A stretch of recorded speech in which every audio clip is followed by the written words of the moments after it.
في لعيبه كبار في النادي الاهلي عملوا اجتماع مع اللعيبه، يعني بيجتمعوا قبل الماتش، احنا لازم نكسب الماتش ده يا شباب ومش عارف ايه.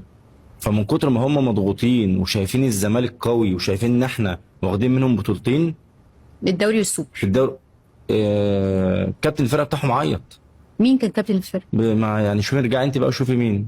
كابتن حسام غالي. ما مش هقول اسماء، بس هو عيط. يعني عيط، قال يعني احنا لازم نكسب الماتش، ولازم الماتش ده نكسب. احنا بقالنا ماتش بطولتين بنخسرهم وبتاع، فكانوا بيعيطوا. عيطوا. اسالي واتحداك لو الكلام بتاع ده طلع غلط. عيطوا في الماتش اللي هو كهربا كان معانا وقتها وضيع لما ضربة شاط ضربة جزاء الجزاء وضاعت. قبلها بيوم في الاجتماع اللعبة الكبيرة كانت هتموت يعني عشان تاخد الدوري، عشان تاخد السوبر. عشان تاخد السوبر. السوبر في الامارات. احنا بقى يعني ما بالك بقى اللعيبة دي بتعيط عشان مش عارف تاخد بطولة اصلا من الزمالك.